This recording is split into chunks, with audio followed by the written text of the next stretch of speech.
So I'm assuming you had a lot of struggles in your business as it's been going. Yeah, I mean, it was a new business. I was a new mom in a new country because I moved to from Canada to the United States with a baby and started this business. So, Wow. yeah, that was a struggle. And the other struggle that I found was that because I used this business to get a visa in the US, I had to spend money before I started the business. So I had to invest a substantial amount of capital before I was actually able to generate revenue. So I had the very uncomfortable situation of doing the opposite of what I had previously coached people to do, which Wow. is I would always sell a service and then build the company, right? That's how I like to operate, not build a company and then figure out if the service is going to sell. So well, it's been a struggle to get profitable. For the first 18 months, I was not profitable. And feeding the company every month was really tough, but I had a very clear vision and Hi, everyone. Today I'm interviewing Julie. Julie has an amazing company, and what they do is she publish books. She's a number one Amazon seller, and she's got many, many superpowers. But one of the really awesome superpowers is to help other people to publish their expertise. I've met Julie in a similar program that we are in, and I invited her to come onto the show. Well, she actually found me because I put a post on and say I want to interview people, and she agreed to do that. So thank you, Julie. I really appreciate your time on this. I think the audience can learn a lot from you. Can you please tell people a little bit about you and where did you grow up, etc.? yeah, sure. Thanks, Joy. Yeah, so I'm actually a Canadian who calls Los Angeles, California home. Yeah. And I started Book Launchers in 2017, and we're a professional self publishing services firm. So we help people with ghostwriters and writing coaches, all the Nice. way multiple editors, designers. We do all the Amazon research for you. We set it up for distribution. And then we have a team of fabulous folks who will pitch you for live appearances, podcast interviews, Wow. yeah, library distribution, bookstore distribution. Basically, we do Wow. everything under one roof to help you set your nonfiction book up for success. That is really, really awesome. So how did you get into that? What was the thing that made you start your business? That's because it's a really cool little business. Yeah, thank you. It's not a short it's not a short story, so I'll try to hit the highlights. My background is as a real estate investor. I started investing in real estate in 2001, and little bit by bit, I started writing newsletters and kind of doing some different things in the real estate space. And I wanted to write a book. And I got connected because I started to build a platform in Canada, and I got connected with some editors, and one in particular at Wiley, one of the major publishing houses, was interested in working with me. I told them this book idea that I had of all the real estate investing deals that I'd done over the previous, 11 years at that time. And they said, no, no, like that book won't sell. It's a general real estate book that's been done, but we have a book idea for you. And then they gave me an idea, and we went back and forth for 3 months. And I didn't even really want to write that particular book, but I just kept thinking book deal, right? Like book deal is going to be amazing. I've been chosen, all these things. And then they wrote me an email after 3 months and said, the marketing department doesn't think you'll sell enough books for us to give you a deal. So after all that, they ended up turning me down. And Wow. it was really heartbreaking, devastating at the time, but it was actually the greatest thing that ever happened to me. And that the book launchers didn't start in that moment, but in a way, like that's the pivotal thing that happened to me, because I dove into self-publishing and I went back to that original book idea that I really knew needed to be written. And I went into it with a little bit of a vengeance. I was like, fine, you're not going to do this, then I'm going to do it better than if you would have given me a book deal. And I spent as many hours researching marketing and book publishing and all of that stuff as I did writing the book itself. And I took it to number one overall on Amazon. So I had a Dan Brown, I had a Game of Thrones, it was number one in print books and top 100 print books for 45 days. Wow. So I did do it better than if Wiley had given me a book deal. And it opened my eyes to the challenges that an entrepreneur or business owner or subject matter expert faces when they Yes. go to self publish. And, it took me that was in 2013. And, it was another 4 years before I launched Book Launchers. But I saw all the gaps in the market and the need for a company that thinks about marketing before you start writing your book, because that's what traditional publishers do. That's They true. figure out if your book will sell before you even get a book deal. Mm. Most people who self-publish, they write the book and then they figure out how to sell it. In fact, a lot of people write the book, put it on Amazon, and then try to figure out how to sell it. And you've missed a huge, huge chunk of what has to be done to set your book up for success. And so that's why everything's under one roof. Like, it is essential. And that's why people call me all the time and they're like, can you just do editing? I'm like, no, we are a marketing focused organization. Everything we do injects marketing Yes. into so yeah, I mean, it's hard to tell the story short, but that's how book launchers came to be. I love long stories like this because they're so inspiring. It's really it's you're born out of that oops that happened. And I love the Avengers, like you really kicked dust in their ass. Good job. That's awesome. I love that. Thank you. So you basically you have like a, if I can say, like a circle, and if one chain is broken, then nothing is working. Your marketing plan. Did you struggle to get that completed or that chain perfect over time for other I people mean, after you launch your own book?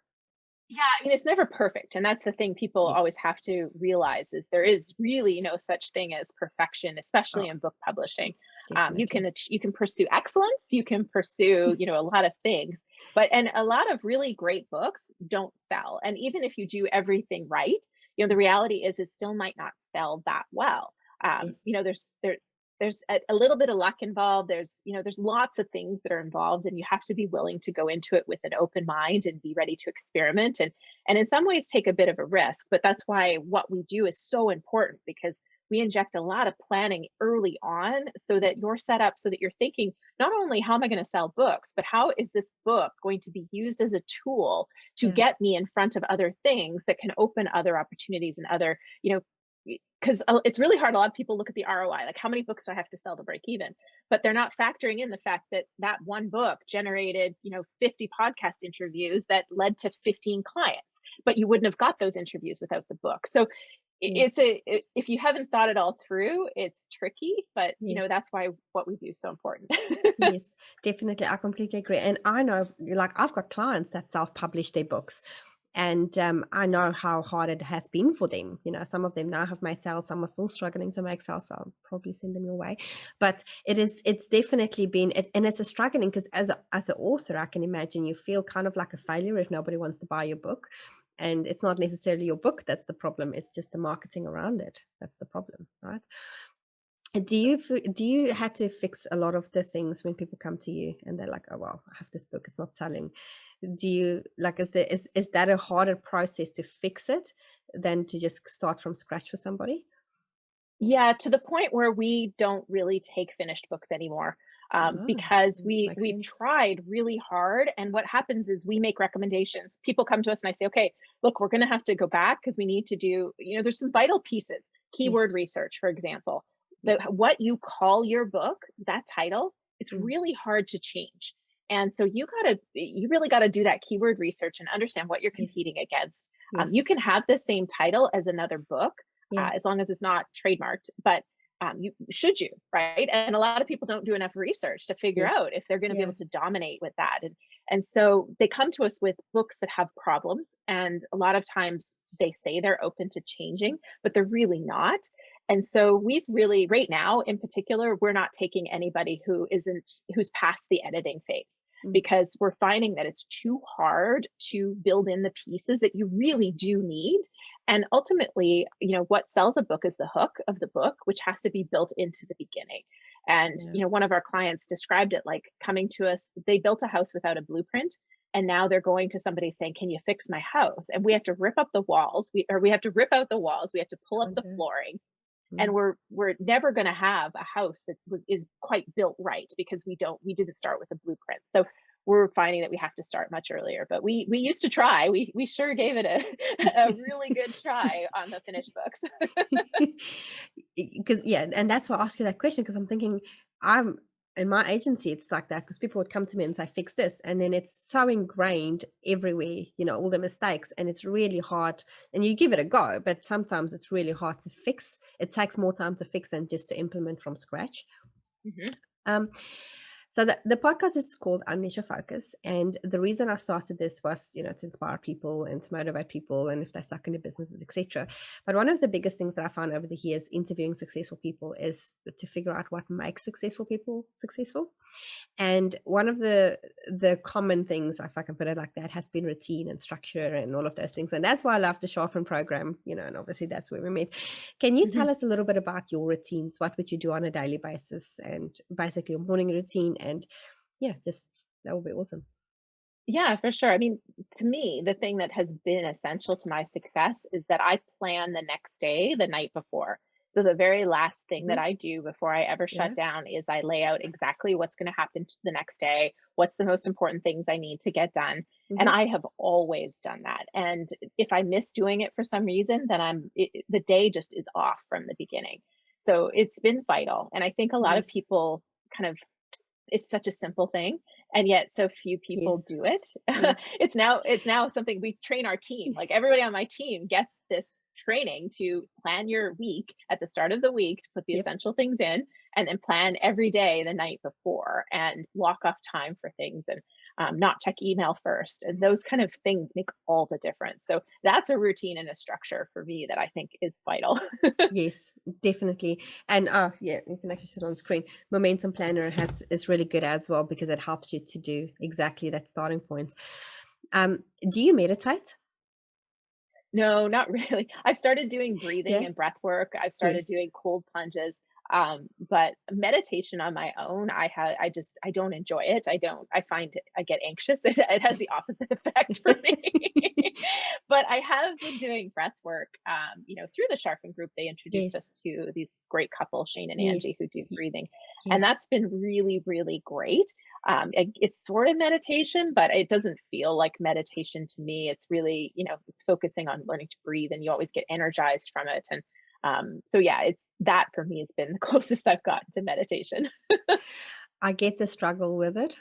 I completely get it. That was me as well. In the beginning, I was like, why would you sit for 10 minutes and do nothing? It doesn't make sense. And I felt this. I was like, this is stressing me out. I need to get going. I need to do something. So I completely understand how you feel on that. So with your company, how long has Book Launches been on? Like, how long have you been running it? Yeah, we started June of 2017, unofficially. Kind of the official launch was September of 2017. Nice. So it's been going for a good number of years. So I'm assuming you had a lot of struggles in your business as it's been going.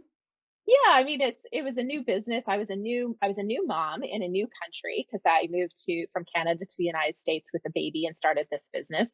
Wow. So yeah, that was a struggle. And the other struggle that I found was that because I used this business to get a visa in the US, I had to spend money before I started the business. So I had to invest a substantial amount of capital before I was actually able to generate revenue. So I had the very uncomfortable situation of doing the opposite of what I had previously coached people to do, which Wow. is I would always sell a service and then build the company, right? That's how I like to operate, not build a company and then figure out if the service is going to sell. So well, it's been a struggle to get profitable. For the first 18 months, I was not profitable. And feeding the company every month was really tough. But I had a very clear vision, and we've never had a problem finding new clients because how we do it is really unique, and we have an amazing team, and we Yeah. deliver amazing books with marketing at the end of it, which is so important. So Yes. the clients haven't been a challenge, but just raising our prices and really seeing because of all the professionals that I want to be involved, they're very expensive. So it's been a struggle to kind of get myself built up to that point. Yeah. But now, I mean, we've grown dramatically, and it's been wonderful. And every day is a new challenge. Like that's kind of the thing. There's never there's never a day that isn't a struggle of some kind, but they're Yeah. all challenges that are new, which to me are the great ones, right? If you keep facing the same obstacle over and over again, that's not a good thing. But Yes. if you hit a new challenge every time, it's like, okay, great, we've learned from the last ones and we've created new problems, so we're good. There's always something to solve. How do you work on solving problems? Is there a method that you use? It depends on the problem, honestly, because Hmm. we do have a lot of different problems. But for me, I've never run this company alone. Like right from day one, I hired other people because I was a real estate investor with real estate and finance as my background. I wasn't a publishing expert. So I had to hire people, part of the visa, I had to hire people anyways. But I surrounded myself immediately with people who knew far more about Yes. certain avenues in this business than I did. So a lot of the problem solving goes to other people. And I go, what do you think? What do you know? I kind of do some fact finding before I really do Mhm. anything, and then I usually decide. But a lot of times, I'm actually pushing the decisions to other people that are closer to what's going on. Yes. I have a big hashtag goals behind me. And earlier you mentioned vision. And I feel personally vision does tie in with your goals. I've got a Mhm. vision board right there. How do you set a vision or a goal for your business? That was the thing I brought to the table, right? When I was hiring, before I rolled into the country with this brand new business idea and nothing else, and I'm hiring people for it. That's what I sold, was the vision of a company that Yes. gave the author all rights and royalties, so they have full ownership, full control. But we act like a traditional publisher in everything that we do in terms of the quality of the book. And in fact, we're better than a traditional publisher for the most part on the marketing side. We work with many traditionally published authors, in fact, that need everything Yes. we do on the marketing side. Yes. So I brought this marketing first vision to the table with the quality of a traditionally published book. And that vision lays the foundation for what we do and attracted the people that we need to do it. Yes. That's really awesome. And people need that. They really need that process. So if you have a goal in your own business, how would you set that specific goal? Do you have a method of setting a goal, like action steps, etc.? Honestly, I mean, that just goes back to the sharpen process. That was a lot of why I started with that program, because my process is I decide and then I start working on it right away. Me Which too. is, yeah, it's pretty much the entrepreneurial way of making a hot mess of the life of your people that work for you. so, Yep. so my whole team, in the beginning, that was fine, but as we've grown, I mean, we have 14 full-time employees now and 42 contractors. So you Wow. can't just No. make a decision and go now. It wreaks havoc with everybody's lives. So I follow the sharpen process for quarterly planning, monthly planning, and right down to the weekly planning. And that's made it much better for the team. I've had to learn a little bit of patience because sometimes I do really want to get something going, and I've tried sliding things in under the radar and done everything they tell you shouldn't do. But you can accomplish a lot in a quarter with a vision and breaking it out into monthly and then weekly goals. So that's what we Yes. do now, and it's really, I can't take credit for any of it because it's all the sharpen process. Because my process is decide and do, which worked for Yes. a while, but I get that too, and I've had to learn to implement the steps to get me to that because I was exactly the same. Yeah, I completely get that. But it's fun though, in some ways. It's fun to just do that. you learn a lot. You You do learn a do. lot, but you can do that when it's yourself, and maybe if you have one or two people working with you, but you really can't do that to other human beings. They're not. Most people don't act like that and operate like that or enjoy enjoy operating like that. They'll just go, "Oh, Julie, again, again." Uh huh. Definitely, I get that. Okay, avatars are really big, and obviously being in the same program, or similar stages of the program, but avatar has always been a really big thing. I've always been in marketing and sales in some point of my life, and so avatar concept is not new for me at all. And when we sign up a client for an agency, in our agency, we actually that's the first thing we understand, is the avatar. So I'm assuming with book launches, it's the same thing because you're very specific with who you are serving. How did that come about? How did you define your avatar, and how did that come about? Yeah, I mean, we're still defining it to like maybe refining it is a better word. I feel like you're always learning as you go. True. But from the beginning, I knew I would only work with nonfiction because I understood the business model for nonfiction Yes. authors. Yes. And we do memoirs, but our focus is really on people who want to do something with their book. So some memoir authors do want to be speakers, or they want to, they have a goal for writing it, but some memoir authors don't. They just want their story out there.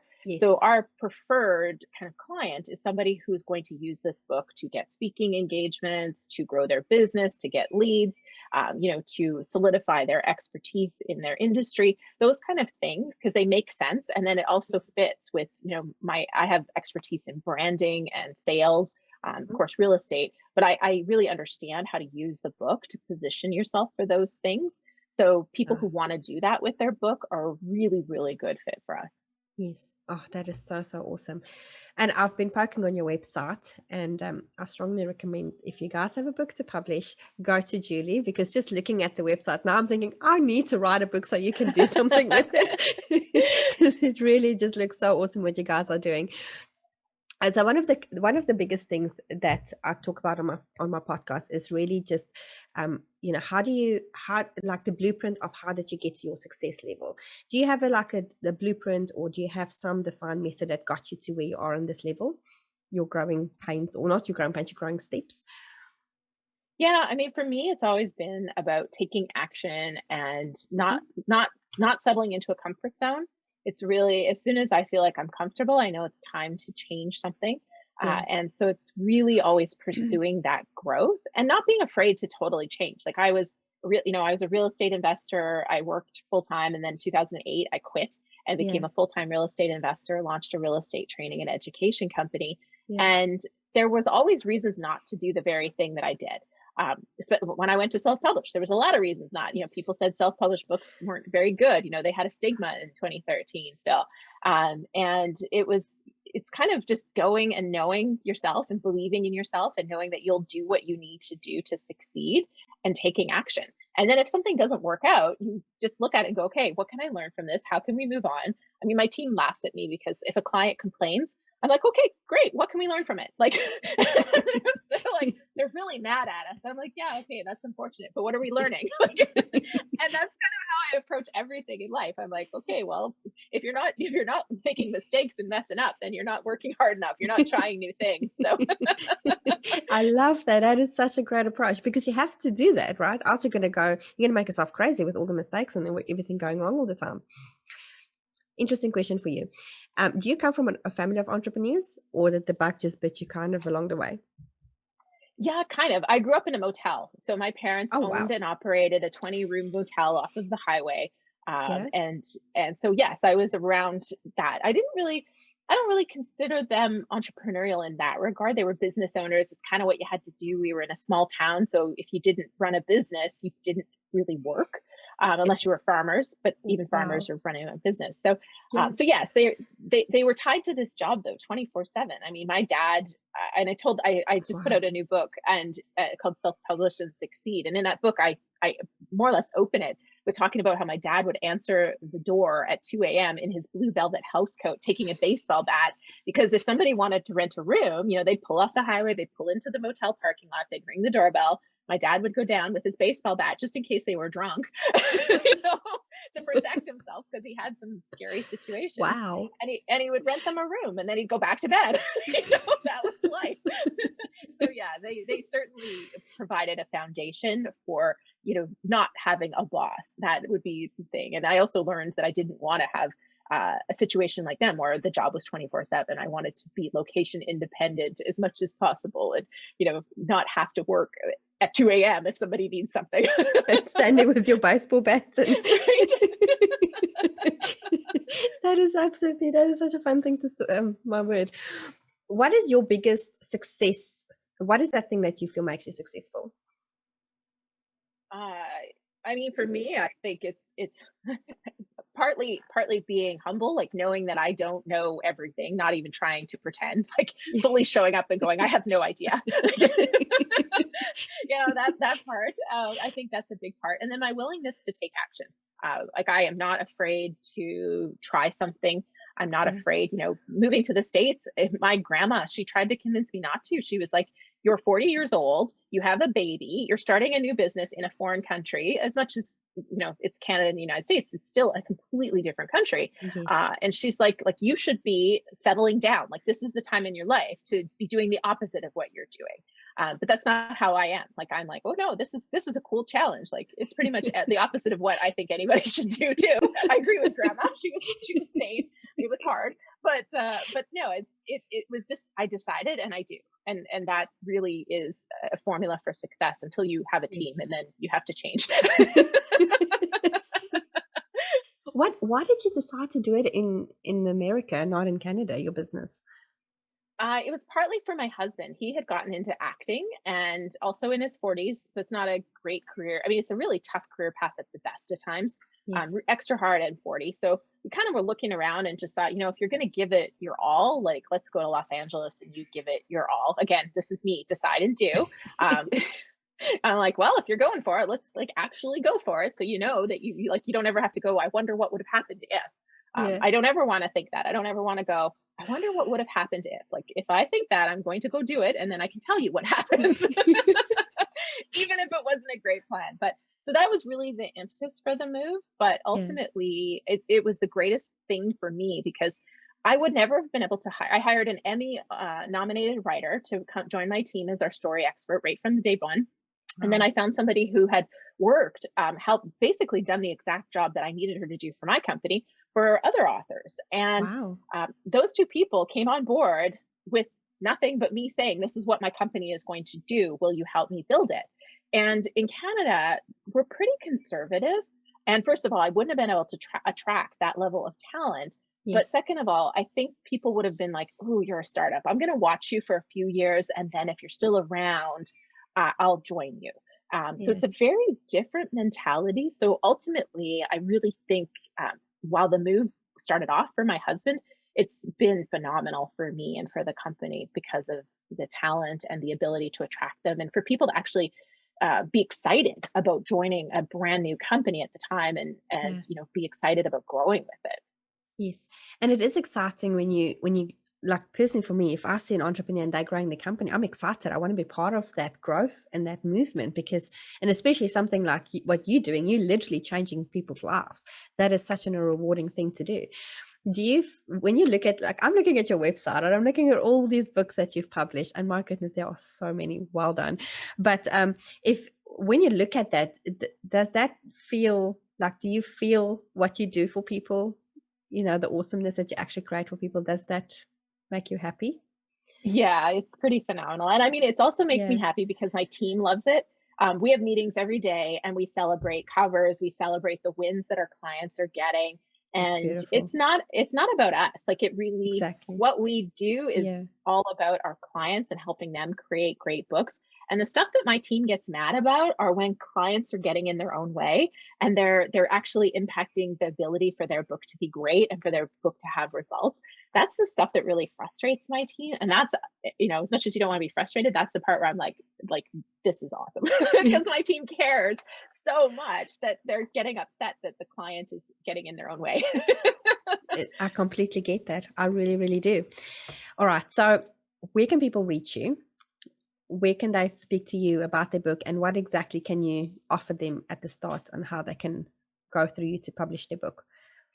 Yeah, for sure. I mean, the best place, like, just for tips and ideas, my new book, Self Publish and Succeed, you can get it pretty much everywhere books are sold. That wraps everything up. Like, our whole no boring books philosophy of writing a book with marketing in mind, it's Nice. all in that book. But if you want to connect with me and just kind of ask questions, booklaunchers.tv is our YouTube channel. That's where I hang out. Like, that is, if you want to directly connect with me, I do lives every 2 weeks. I comment on every video that comes out when you ask questions. So that's a great place to connect with me. Working with us, go to booklaunchers.com, and you can fill out application form there to chat with one of us about your book idea, and we can figure out if we're a good fit to help you with your idea. I love that. And I just have to say to you guys, like, I've came across a lot of self-published publishers like Julie, and this is amazing. I strongly recommend to go check her out if you're at that stage of you want to publish a book and you have no idea where to start. She's your starting point. Just go to her if it's nonfiction. This podcast is also about people being stuck and not sure if they want to take the next step in the business, or they don't know if they actually want to start a business, etc. What advice would you give for somebody that is just sitting on the fence, or they're stuck in their current business? Yeah, I mean, my kind of saying is the missing piece is always action. So if you don't know, you're not getting information. Like you don't have information until you take a step forward. So figure So out what true. one single step is. You Yes. know, it's a lot of people have to see the entire path, right? Imagine you're in Vancouver, Canada, and you got to drive to Los Angeles. You think you're going to figure out every turn you're going to take before you leave. You're not.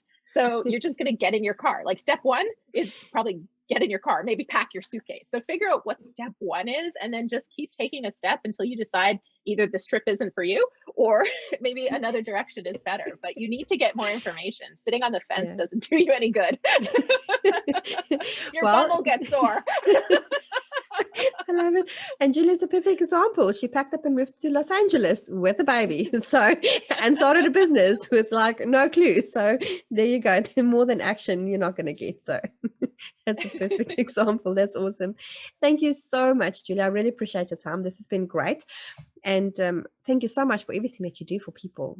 It's amazing, and it's really, I feel humbled by knowing you that doing this for other people. It's really phenomenal. So thank you so much for your time, and we will pop all Julie's links below, and making sure that, you know, again, if you want to have a non-published or non-fiction published book, please, she's the person to go to. Thank you so much, Julie. I really appreciate your time, and you must have a great day. Thank you. Thanks. Bye.